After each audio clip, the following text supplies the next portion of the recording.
For most of history, we assumed the universe was slowing down, destined to end in a quiet whimper. Then, in 1998, scientists looked deep into the cosmos and saw something no one had ever imagined. The universe was not decelerating, it was accelerating. Galaxies appeared to be rushing away from one another, faster and faster, pushed by some unknown, unseen force. Scientists called it dark energy. Today, it makes up approximately 70% of everything in the cosmos, yet no one truly knows what it is, or if the ending it is planning for the entire universe will be a terrifying one. Let's delve into the immense connection between dark energy and the cosmos. It's a long story, but we'll start in a place of wonder. Before we begin, don't forget to like and share. For the better part of the 20th century, scientists believed the universe was gradually slowing down as it expanded.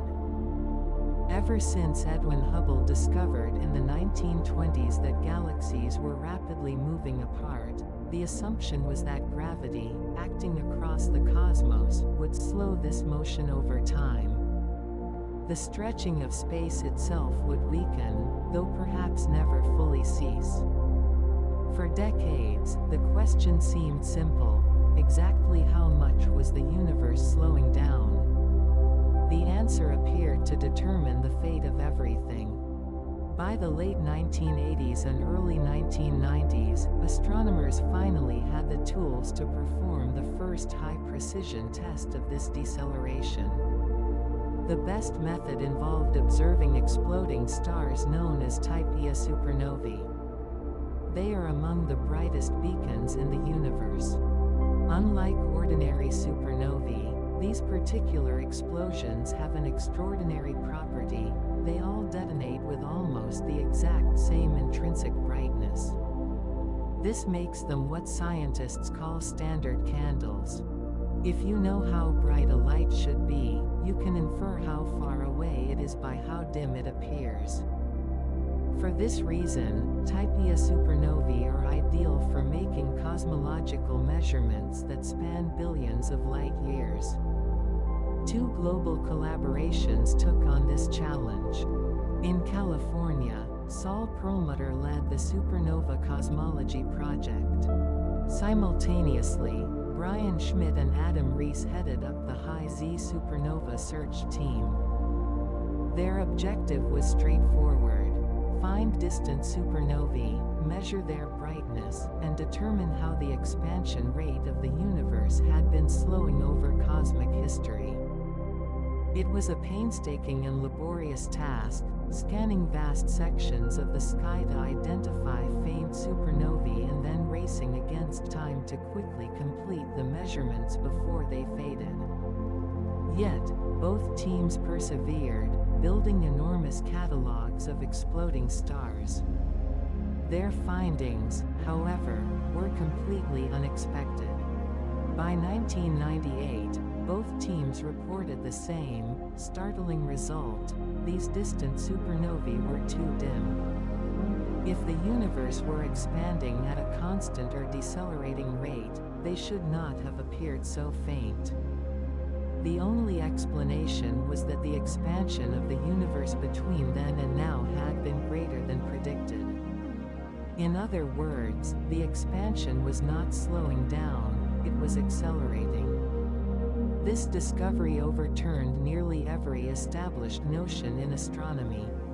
Gravity was no longer the long-term winner, galaxies were being pushed apart, and that acceleration was increasing. They gave this phenomenon a name: dark energy. Initially, many questioned the data. Could the Type Ia standard candle assumption be flawed? But as more independent tests, from the cosmic microwave background to large-scale galaxy surveys, poured in, the conclusion became clear: something invisible was accelerating the universe, and its effect was massive and profound. Dark energy was no longer a fringe idea, it was the crucial piece of the puzzle accounting for roughly 70% of the entire universe. Without it, the numbers simply did not add up. This means that everything we can see, stars, planets, galaxies, even the mysterious dark matter, is only a small fraction of the cosmos. This mysterious, unseen force, woven into the fabric of space, is the dominant reality.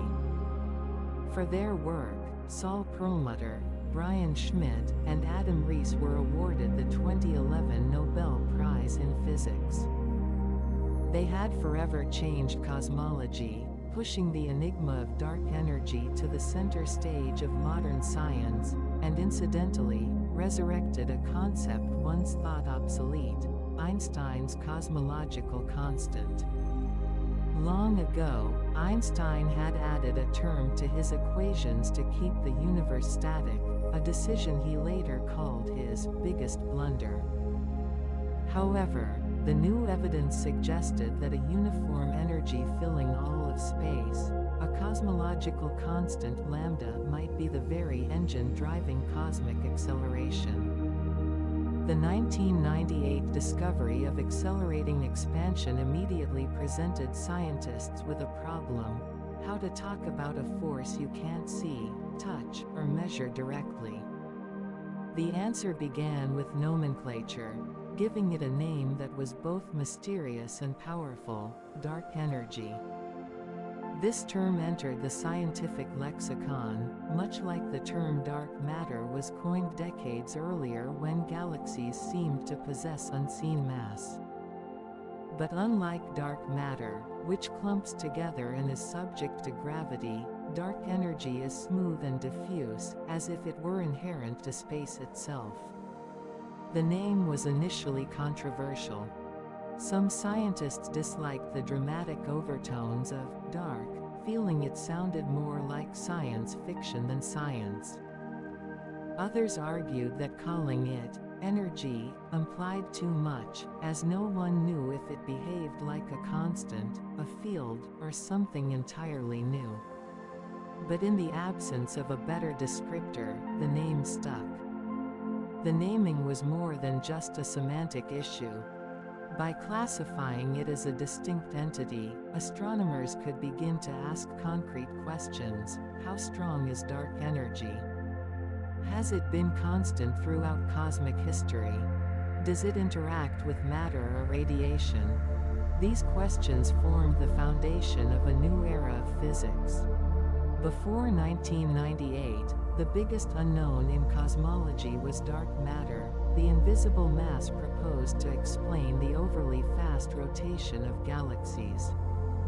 Dark matter had already reshaped astronomy, but it was still a member of the gravity-pulling club. Dark energy, conversely, pushes things apart. Together, the two account for over 95% of the universe, with ordinary matter, the atoms of stars, planets, and human beings, making up less than 5%. This fact alone is astounding. The name also served as a rallying cry. Funding agencies, observatories, and research teams needed a unifying banner to organize their efforts, and dark energy became that focus. New telescope and survey proposals were shaped around the goal of understanding it. Conferences, workshops, and even dedicated institutes were founded on the mandate to comprehend dark energy. It was no longer just an abstract puzzle, it was the mission statement of 21st century cosmology. For the public, the words, dark energy, had an immediate appeal. Documentaries, news reports, and popular science books used it to convey the profound shock of the discovery. The idea that something unseen and untouchable nonetheless dominates the universe was both alien and fascinating, which is one reason the name has endured. Of course, there was much debate when the concept was first introduced. Is it truly an energy?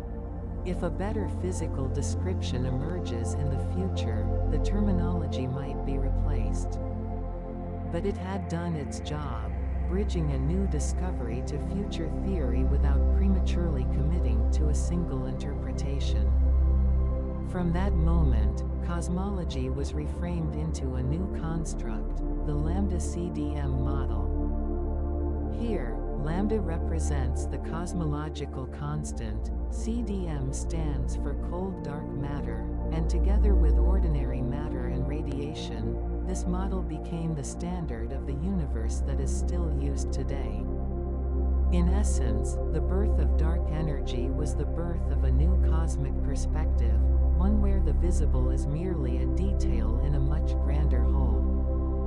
Long before dark energy became a common term in astronomy, Albert Einstein had already encountered something similar.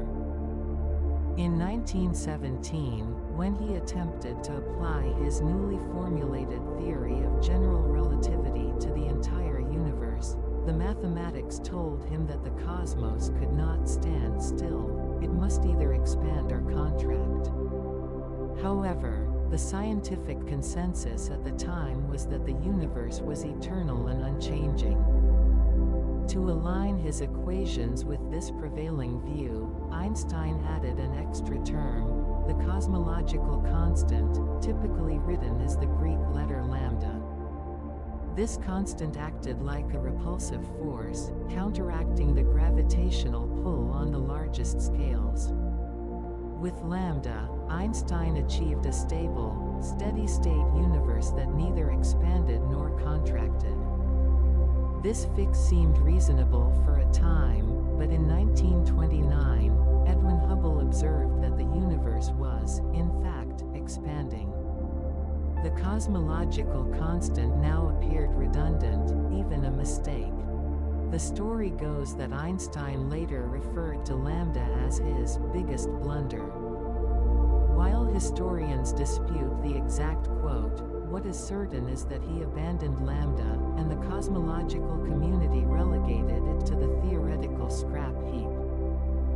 Fast forward to 1998, when the supernova surveys delivered their stunning revelation to the scientific community, the expansion of the universe was not slowing down, but accelerating. Almost overnight, Einstein's abandoned lambda term was thrust back onto the stage. The simplest explanation for the acceleration was to reintroduce the lambda into the equations of general relativity. The difference this time was that lambda no longer perfectly cancelled gravity. Instead, it contributed a small, constant repulsive push that would become relatively more dominant over time as matter gradually diluted. In the modern interpretation, the cosmological constant represents a uniform energy density of the vacuum ingrained in the fabric of space. Unlike matter or radiation, which become diluted as the universe expands, lambda remains constant. Every time space expands, giving birth to a new cubic light year, it brings with it the same amount of vacuum energy. This steady background is the source of the persistent acceleration. The more space expands, the more pronounced the total effect of the cosmological constant becomes, enabling this push to continue indefinitely. This picture is in high agreement with observations. If lambda is indeed the truth of dark energy, then the universe we inhabit is composed of approximately 70% cosmological constant, 25% dark matter, and 5% ordinary matter and radiation. This lambda-CDM framework has become the standard model of cosmology, its predictions aligning with data from the cosmic microwave background (CMB), galaxy clustering, and gravitational lensing. But this elegant solution comes with a tremendous cost. While theoretically, it requires just one number and is conceptually simple, its physical meaning is incredibly difficult to grasp. The most likely physical origin is vacuum energy, the energy that remains even in so-called empty space where quantum fluctuations continuously cause particle pairs to pop in and out of existence. However, quantum theory's estimate for the value of lambda is a staggering 10^120 times larger than the observed value. This represents the most egregious discrepancy between theory and observation in the history of physics. The discovery of dark energy is intricately linked to the story of Type Ia supernovae. These events became the ultimate yardstick ruling the cosmos. Astronomers had long craved an effective method for measuring cosmic distances. Older methods, like parallax, only work for nearby stars, and later methods using Cepheid variables, while reaching further, still could not span the immense distances required to study cosmic expansion. They needed a standard light that was bright enough to be seen across billions of light years, stable enough to be standardized, and common enough to build a substantial sample. Type Ia supernovae fit the bill perfectly. A Type Ia supernova begins with a humble white dwarf, the Earth-sized remnant of a Sun-like star that has exhausted its fuel. If this white dwarf is part of a binary system, it can siphon matter from its companion star. As its mass grows, the white dwarf creeps closer to the Chandrasekhar limit. Once this threshold is crossed, gravity overwhelms the electron degeneracy pressure that maintains its stability, instantly triggering a runaway thermonuclear reaction. In a fraction of a second, the white dwarf is utterly destroyed, exploding with a brilliance comparable to an entire galaxy. The key feature of these explosions is their near uniformity. Because they all ignite at a similar critical mass point, their peak luminosity is highly similar. Astronomers further discovered that by analyzing their light curves, how their brightness changes over time, they could perform a secondary standardization, correcting for minor variations. This process made Type Ia supernovae extraordinarily precise indicators of cosmic distance, reliable across scales of billions of light years.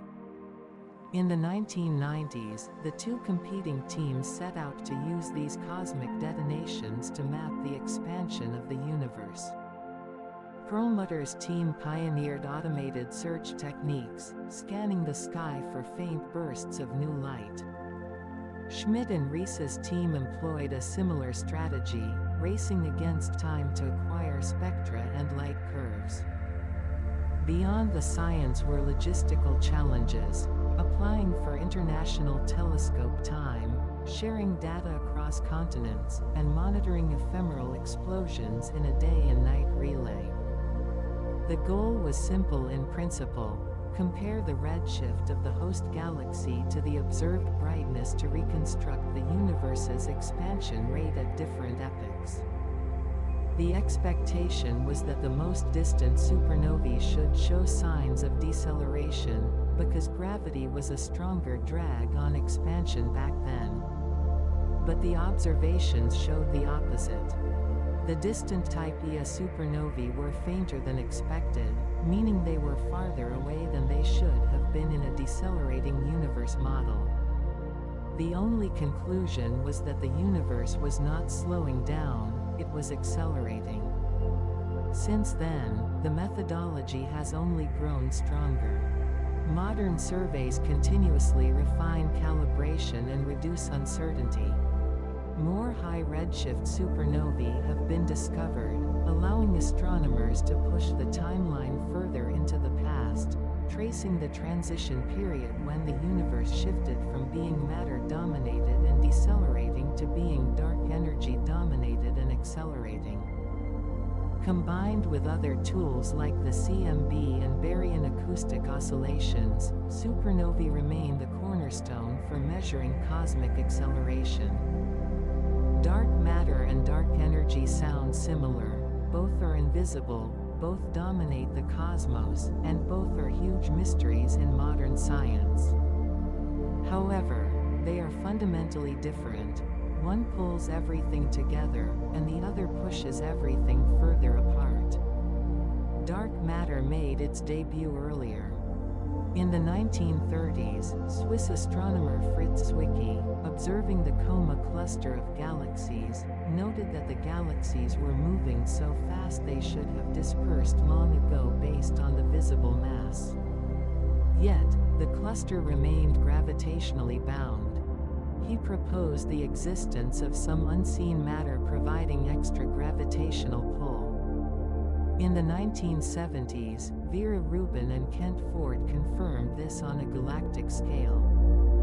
Rotation curves of many spiral galaxies showed that their mass far exceeded the sum of their stars and gas.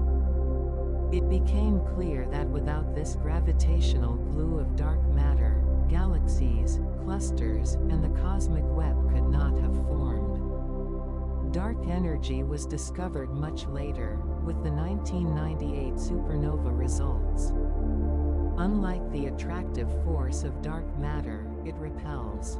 It is not directly associated with galaxies or clumps of matter but uniformly permeates space, driving cosmic acceleration through negative pressure. Dark matter explains why structures could form and remain bound. Dark energy explains why those structures are being pushed further apart. In terms of composition, the universe is approximately 27% dark matter and 68% dark energy, with atomic matter making up less than 5%. Everything we are familiar with, from mountains to stars, is just a small corner of reality. Naturally, people once wondered if dark matter and dark energy were two sides of the same coin.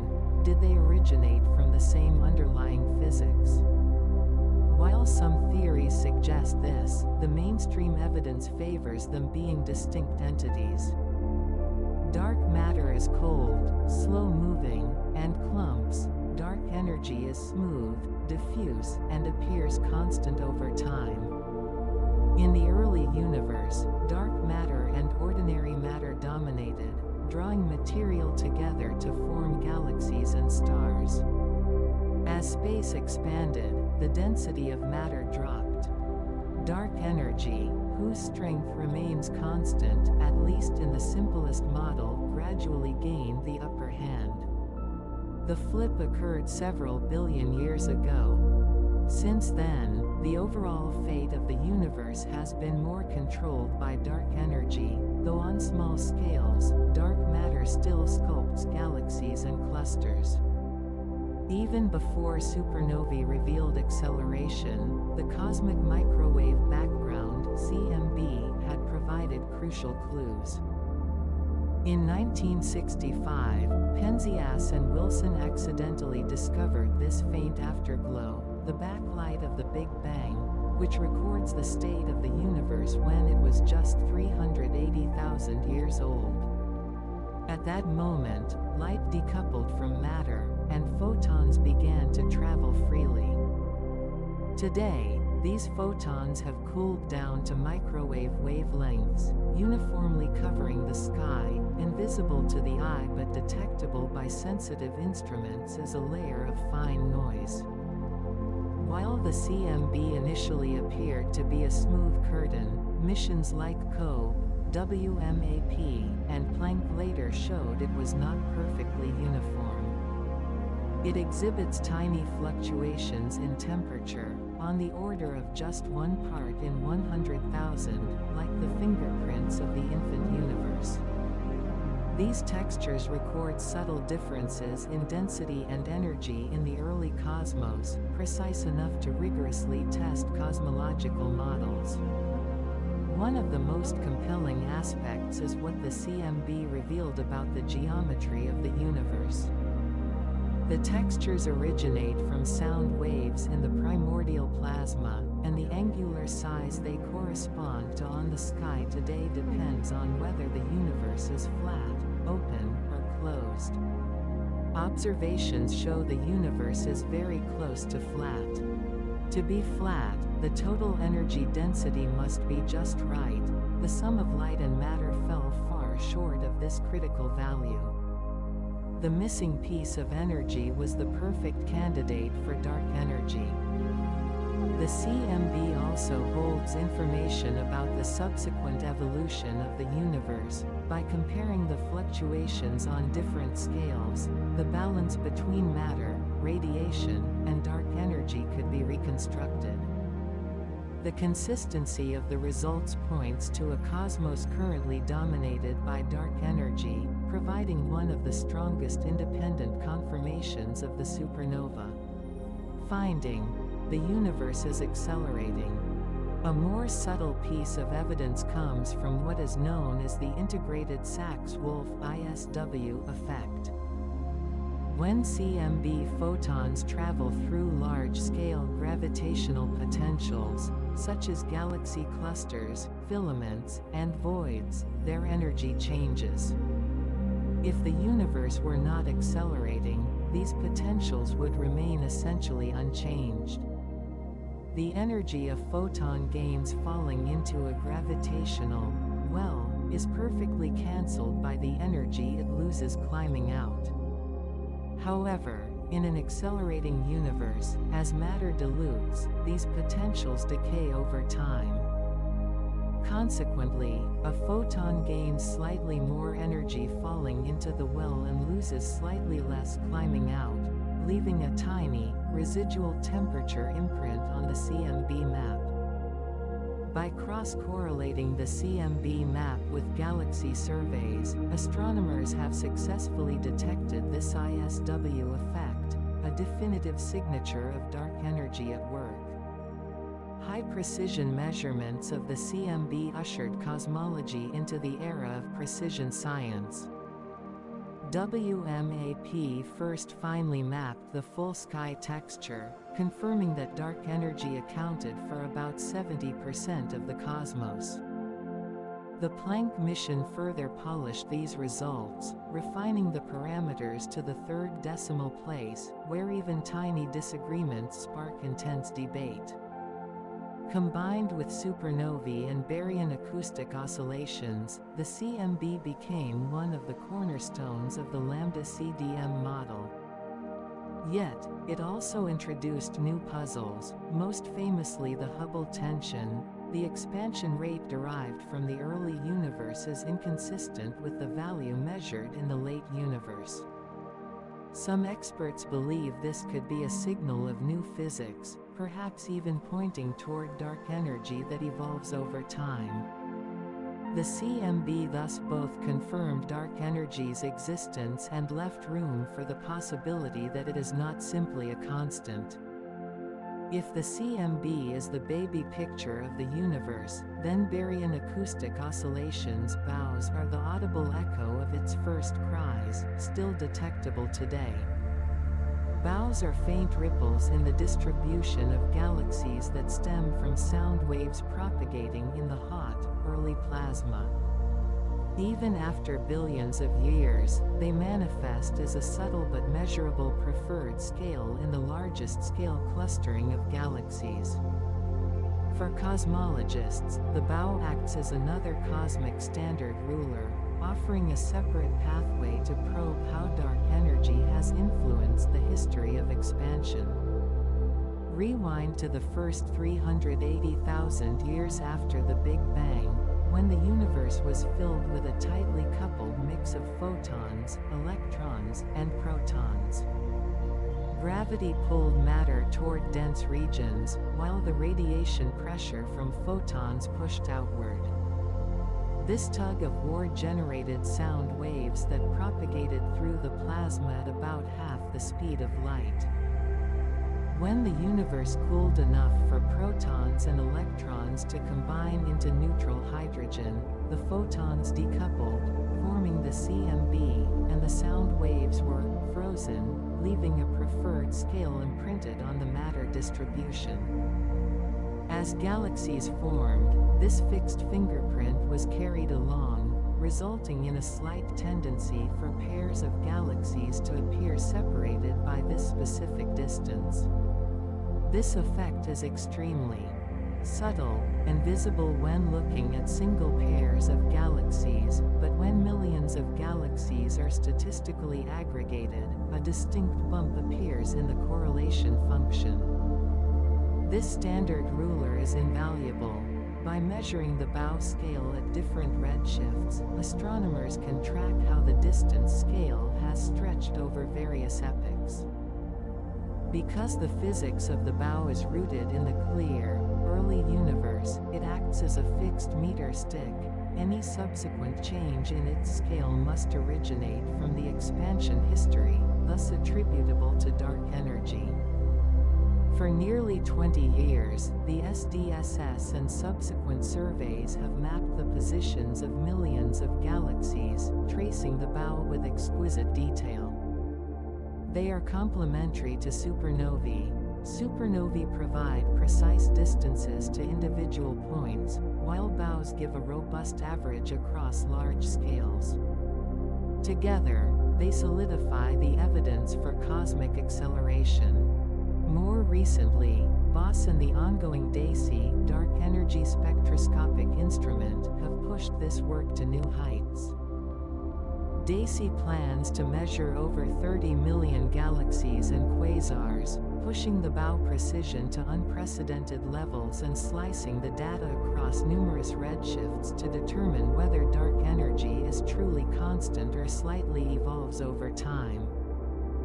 BOWS and the CMB are siblings, originating from the same set of primordial sound waves, each leaving its mark at different epochs, allowing for a cross-check on whether the lambda CDM model holds true throughout cosmic history. At the heart of the dark energy problem is a single number, W, the equation of state parameter, defined as the ratio of pressure to energy density W equals P rho. For ordinary matter, W has simple values. For radiation, W equals 1/3. For pressureless cold dust or dark matter, W equals 0. When it comes to dark energy, things get strange. If it is Einstein's cosmological constant, then W equals -1. This means it possesses negative pressure, generating a repulsive force in a way that perfectly counteracts the gravitational effect of its energy density, driving accelerated expansion. In fact, whether W is exactly equal to -1 will determine the ultimate fate of the universe. Consider three possibilities. 1. If W is precisely -1, dark energy behaves like a true cosmological constant, uniform and eternal. The universe will accelerate forever, and galaxies will rush away, eventually fading into a cold, dark isolation, the Big Freeze. 2. If W is slightly greater than -1, W greater than -1, dark energy may weaken over time, eventually fading from the stage and allowing matter to redominate, leading perhaps to a gradual slowing or a gentler end. 3. If W is less than -1, W less than -1, we enter the realm of phantom energy. The acceleration would increase without bound, resulting in the catastrophic Big Rip, where all matter, from galaxy clusters down to atoms, is torn apart in finite time. Therefore, precisely measuring W is one of the central tasks of modern cosmology. Whether through supernovae, BOWS, or weak gravitational lensing, every major dark energy survey lists constraining W as its primary objective. The closer W is forced toward -1, the more confidence we have that the cosmological constant is the answer. Any even slight deviation would point to new physics beyond Einstein. So far, observations show that W is indeed very close to -1. Joint results from Planck, combined with Boss and others, converge tightly on this magical number, but the error bars are still not small enough to definitively rule out a subtle deviation. Could W evolve over time? Could it be near -1 today but slowly changing in the future? This remains an open question driving the next generation of missions. If W is strictly equal to -1, dark energy may be the quantum vacuum energy. If it varies even slightly, it is more like an evolving field.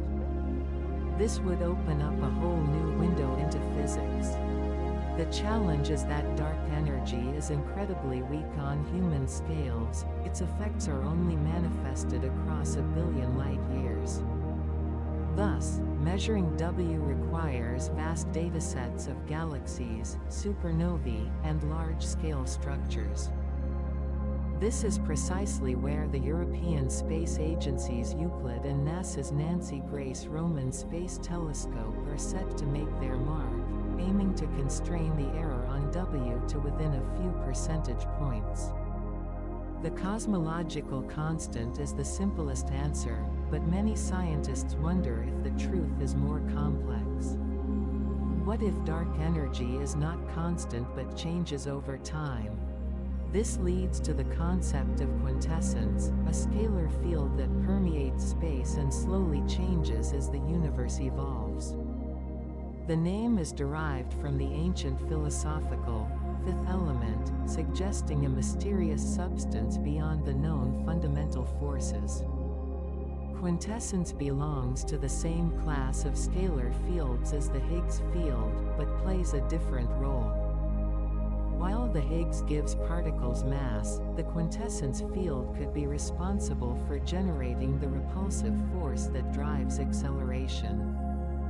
Unlike lambda, which has a fixed energy density, the energy density of the quintessence field can slowly vary in space and time.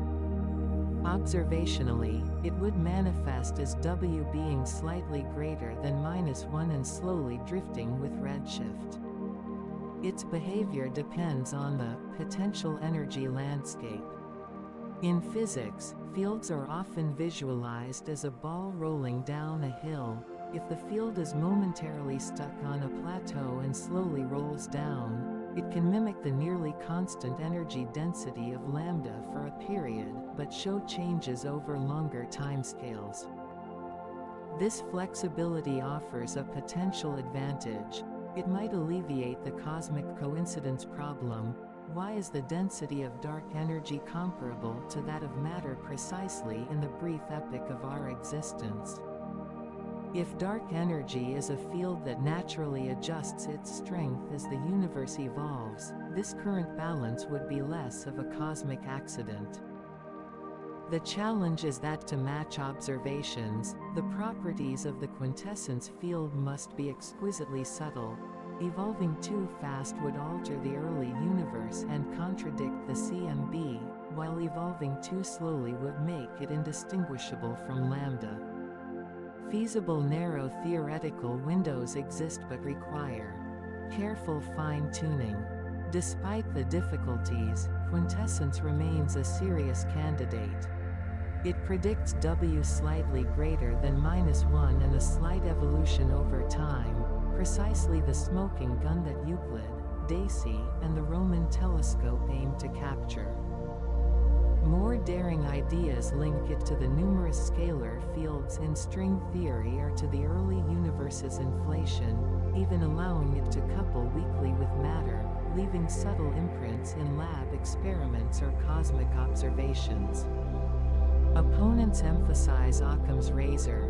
If the data is consistent with lambda, why introduce unnecessary complexity? Proponents respond that science progresses by having viable alternatives. The quintessence field at least offers an explanatory path, rather than accepting lambda as an inexplicable constant at face value. If quintessence allows dark energy to evolve, then phantom energy takes the concept a step further. The acceleration not only continues but grows increasingly fierce, leading ultimately to the Big Rip. To recap the meaning of W, for matter W equals 0, for radiation W equals 1/3. Lambda corresponds to W equals -1, where negative pressure exactly cancels the gravitational attraction of the energy density, generating repulsion. Phantom energy, with W less than -1, leads to superacceleration. The universe is not just gently accelerating, it is running uncontrollably faster. First, galaxy clusters are torn apart from one another. Next, the gravity within galaxies can no longer hold, stars become unbound, and planets are flung away from structures like our solar system. In the final stage, the bonds holding together stars, planets, molecules, atoms, and even subatomic particles like neutrons and protons will be broken. The universe's final fate would no longer be a cold void but a violent, total disintegration. The doomsday countdown depends on the magnitude by which W deviates from -1. If W equals -1.1, there might be tens of billions of years remaining. If W equals -1.5, the timescale could shrink to a few billion years. Could this terrifying picture come true? Current data suggests W is very close to -1, and there is no strong evidence that it is less than -1, but the error bars still allow for the possibility of phantom energy. There are even scattered hints that point slightly below -1, though these could easily be statistical fluctuations. The theoretical problem is more difficult. W less than -1 famously violates the null energy condition, leading to issues with stability and causality. In quantum theory, such ghost fields easily lead to vacuum instability. To bypass these troubles, some models resort to exotic modifications of quantum or gravity theories that present phantom-like behavior without triggering catastrophe. Regardless of its validity, phantom energy is a highly inspiring concept. It uses rigorous mathematics to project a sensational outcome. Many popular science and science fiction authors consider the Big Rip one of the most stunning cosmic finales. The line W equals -1 is not merely a number, it marks a qualitative shift in dark energy behavior. When W greater than -1, dark energy density slowly decreases as the universe expands. However, once W less than -1, it increases with expansion, leading to the increasingly runaway acceleration, the very source of the Big Rip. If W were to have crossed -1 during cosmic history, both theory and observation become thorny. Simple single scalar field models cannot stably cross W equals 1, the energy definitions break down, leading to negative kinetic energy terms or ghost particles that violate fundamental quantum principles. Nevertheless, observations have not definitively ruled out such a crossing. Thus, theorists have developed more complex frameworks, such as two-field models that can smoothly cross the boundary under certain conditions, or K-essence models with higher-order kinetic terms that maintain stability with specific potentials and couplings. Cosmologists search for the signature of a crossing by measuring W at different redshifts. Supernovae, bows, and weak lensing combine to piece together the history. Currently, most results are compatible with W approximately -1, but the uncertainty still permits slow evolution or a slight crossing. If future missions like Euclid and Roman discover evidence of a crossing, it would force us to abandon the cosmological constant and rewrite the theory of dark energy. The crossing also relates to the cosmic fate. If W briefly dipped below -1 and then returned, the universe might experience a period of super-acceleration without heading toward a big rip. If W oscillates slightly around -1, the cosmos might experience alternating subtle phases of acceleration and deceleration, subtly affecting structure formation in the cosmic timeline. Some speculations even link the crossing to the Hubble tension. If dark energy exhibited brief phantom-like behavior in the early universe, it could shorten the bow ruler scale imprinted by the CMB, thereby changing the inferred expansion rate, while returning to near -1 later to be consistent with current observations. For now, these are all plausible avenues awaiting more precise data validation. Why does the dark energy problem remain so compellingly relevant today? This leads to the cosmic coincidence problem. It asks, despite the vastly different ways various cosmic components dilute with expansion, why is the density of dark energy roughly the same order of magnitude as that of matter precisely at the present epoch? In other words, why did dark energy only become dominant at the exact moment we appeared? As the universe expands, matter density drops as a -3, where A is the scale factor, and radiation density drops as a -4. If dark energy is the cosmological constant, its density does not change with A. Therefore, the early universe was dominated by matter and radiation, and the distant future will be completely dominated by dark energy. Yet, in this tiny window of time today, the two are comparable.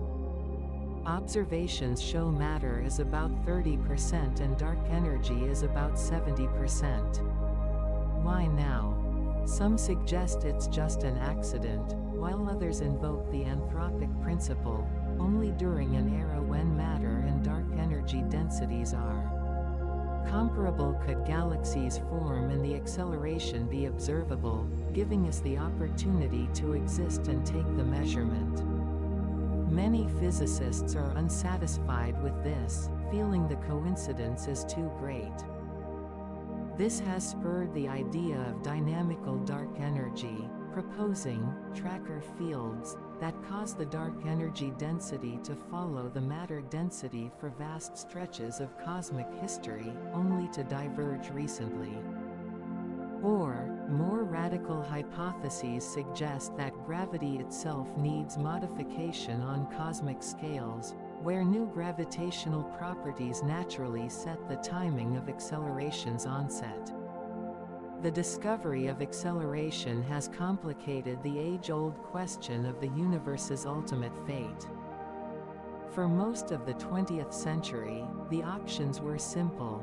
The universe either expanded forever while gradually slowing down, or it eventually collapsed back on itself.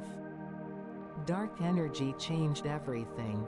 The end of the universe depends on its nature. 1. Eternal expansion and heat death. If dark energy is lambda, the acceleration will continue at a steady pace forever. In trillions of years, galaxies beyond our local group will rush past the cosmic horizon, stars will burn out, black holes will evaporate, and the universe will reach thermal equilibrium, a state of maximum entropy with no usable energy gradients. Life and complexity become impossible. This is the heat death, a cold infinity. 2. The Big Rip. If dark energy is phantom energy W less than -1, the acceleration will increase uncontrollably, tearing apart structures on all scales. The timetable depends on the degree to which W is less than -1. A slight deviation might leave billions of years, a larger deviation only millions. The end is a cosmic scale shattering. 3. The Big Crunch. If dark energy is not constant but evolves to become attractive in the future, the acceleration would slow, stop, and reverse into contraction. Galaxies would rush back, temperatures would soar, and the universe would collapse to a hot, dense state. Whether this is identical to the Big Bang initial state is unknown. Some models even hypothesize a bounce that triggers a new expanding universe. 4. The coasting universe. If dark energy gradually weakens, acceleration stops, but expansion continues, albeit at a much slower rate. The universe still heads toward a cold end, but at a more leisurely pace, allowing more time for stellar and galactic interactions. Additionally, there are more theoretical options, such as cyclic universes, where dark energy modulates over time, leading the cosmos through repeated cycles of expansion and contraction, perhaps avoiding both the heat death and the Big Rip. Perhaps the most intuitive explanation for dark energy comes from the physics of nothingness. In the quantum view, what we call empty space is not empty at all. Space itself is teeming with activity. Virtual particle-antiparticle pairs constantly flash into and out of existence. This is quantum fluctuation. Physicists refer to the underlying energy contributed by all these fluctuations as vacuum energy. According to quantum field theory, every quantum field contributes a zero-point energy, even in the absence of particles. Summing them all up, space should possess an energy density. Unlike matter or radiation, this energy does not dilute as the universe expands. Every cubic centimeter of space carries the same vacuum energy. Combining this with general relativity's principle that energy bends space-time, this constant, unvarying energy acts as a repulsive force, driving accelerated expansion. This sounds almost perfect. Dark energy appears to be the cosmic scale manifestation of vacuum energy. The problem is that when physicists calculate the vacuum energy based on the equations, the resulting value is ridiculously large, about 10^120 times larger than the tiny value observed cosmologically. This is famously called the worst prediction in the history of physics. However, how do we know vacuum energy is real? While it cannot be directly measured across the cosmos, we have indirect evidence, such as the Casimir effect, where two uncharged metal plates are placed extremely close together in a vacuum. The allowed quantum modes between the plates are fewer than outside, resulting in a measurable attractive force on the plates. This effect has been verified in the laboratory. The Casimir effect provides a glimpse of vacuum energy on a small scale. The difficulty lies in correctly translating this quantum effect to the cosmic scale. Why is the vacuum energy so minuscule cosmologically? Perhaps some unknown mechanism almost entirely cancels it out, leaving only the tiny residual amount we observe. Or perhaps our quantum field theory calculations are incomplete, and future new physics will complete the puzzle. Despite the unresolved issues, vacuum energy remains the most compelling candidate for dark energy. Its properties, W close to -1 and its lack of clumping, are highly consistent with observations. If dark energy is indeed the energy of empty space, the trouble is not with the concept, but with the numbers. Quantum field theory (QFT) accumulates the zero-point energy of all fields up to a certain cutoff scale, yielding a vacuum energy density that is astronomically huge. However, the true value inferred by astronomy from cosmic acceleration is fantastically small. To match observations, the theoretical value needs to be suppressed by a factor of 10^120. There is no known mechanism that achieves this. This is the cosmological constant problem. It is not merely a discrepancy, it is a profound chasm. It tells us that we either fundamentally misunderstand the vacuum, or we misunderstand gravity, or both. Some have attempted to resolve this through cancellation, hoping that the contributions from different fields almost perfectly cancel each other out, leaving just a tiny residue. Supersymmetry was once the great hope, as it proposes partner particles whose contributions to vacuum energy would naturally cancel. However, the lack of supersymmetric particles at the LHC has left this answer elusive. Others resort to the anthropic principle. If vacuum energy is varied across the multiverse, most bubble universes would either expand too fast, preventing structure formation, or quickly collapse. Only in the extremely rare universes where the vacuum energy is just right can stars and life form. We are naturally located in one such universe. This path bypasses the need for fine-tuning but raises philosophical arguments about testability. Others simply target gravity.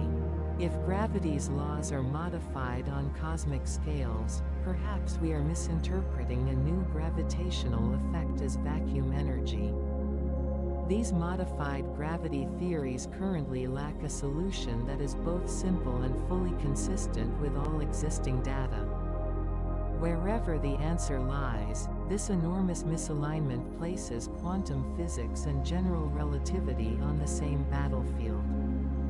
Dark energy is the point of their collision. Long before we realized the present universe was accelerating, cosmologists proposed that the cosmos underwent a far more violent period of acceleration in its earliest moments, inflation.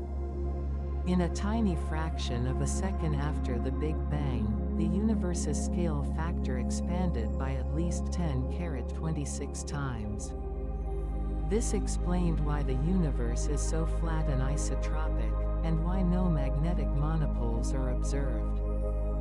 Crucially, both inflation and dark energy involve a repulsive force caused by negative pressure. In general relativity, pressure also gravitates. If the pressure is sufficiently negative, it causes acceleration. During the inflationary epoch, the universe was dominated by a scalar field whose energy density was nearly constant, behaving like a temporary lambda, causing space to stretch rapidly and flatten wrinkles. Billions of years later, dark energy appears to be playing a gentler, similar role. This similarity prompts speculation: are they two manifestations of the same source? Perhaps both are different stages of a scalar field. A high-energy field drives inflation and then decays, heating the universe and generating particles. Today's dark energy could be another slowly evolving field. The difficulty lies in the vast difference in energy scales. Inflation's energy scale is extremely high, while today's dark energy density is astonishingly small. Connecting the universe from that high plateau to today's low trough requires a unified, deep-seated theory, the grand goal of linking the smallest energy density to the highest energy scale. One non-traditional approach to solving dark energy is not to change the equations but to expand the canvas of reality. QFT's vacuum energy is wildly excessive. Why is the value we observe a tiny, non-zero number? The anthropic answer is that we live in the universes that permit life to exist. Under the multiverse perspective, the vacuum energy is assumed to take on different values in different bubble universes.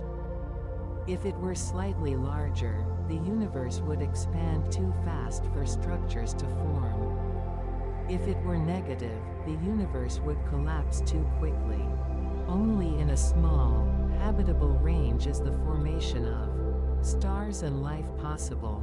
We observe this value simply because we can only appear in such a universe. Certain inflationary models support eternal inflation, which constantly spawns bubble universes with different physical constants in the larger spacetime. String theory implies a vast, vacuum landscape, where each compactification of the extra dimensions corresponds to a unique set of physical constants. Thus, the small value of dark energy is not a universal fact, but a local one, a property of the specific vacuum we happen to inhabit. This path elegantly diffuses the coincidence problem but has been criticized for its lack of testability. Yet, it offers a non-fine-tuned explanation for the cosmological constant. Not everyone accepts the existence of invisible energy in the heavens. Another school of thought is that the problem lies not in what the universe has too much of, but whether the laws of gravity need revision. General relativity has been rigorously tested in the solar system, binary pulsars, black hole mergers, and gravitational waves. However, cosmic acceleration occurs on the largest scales, where we have never directly verified Einstein's equations. One of the most famous attempts is FR gravity, which replaces the Ricci scalar R in Einstein's equations with an arbitrary function FR. FR allows the large-scale curvature response to be modified, potentially leading to acceleration without requiring dark energy. But the model must recover standard relativity in high-density environments. This requires ingenious arrangements, similar to chameleon mechanisms, where the modification is apparent in the low-density cosmic voids but automatically vanishes in high-density regions. Another class is scalar tensor theories, which introduce an extra scalar field alongside the gravitational tensor field, allowing the gravitational force to vary slightly across spacetime, thereby mimicking the dark energy effect. DGP Brin world models hypothesize that our visible 4D universe is a membrane Brin embedded in a higher dimensional space, and gravity can leak into the extra dimensions, causing gravity to appear weaker on very large scales, thus manifesting as acceleration. Testing these theories requires creative strategies. 1. Structure growth rate. If acceleration is driven only by lambda and gravity is unchanged, structure growth follows a specific trajectory. If gravity is modified, the growth rate will deviate. 2. Weak gravitational lensing. The law of gravity determines how light is bent. Precisely mapping cosmic shear can identify non-conventional gravity. 3. Gravitational wave speed. The simultaneous arrival of gravitational wave event GW 170,817 and its corresponding electromagnetic signal proved that gravitational waves travel at the speed of light. This fact instantly ruled out a large number of previously viable modified gravity models. Despite the fact that Lambda CDM still offers the best fit to the comprehensive data set, from the CMB to galaxy surveys, the exploration of modified gravity is psychologically and methodologically justified. Perhaps we do not need a mysterious energy, we just need a more accurate understanding of spacetime itself. That concludes today's knowledge sharing. I wish everyone a pleasant dream and a wonderful day. We will see you next time.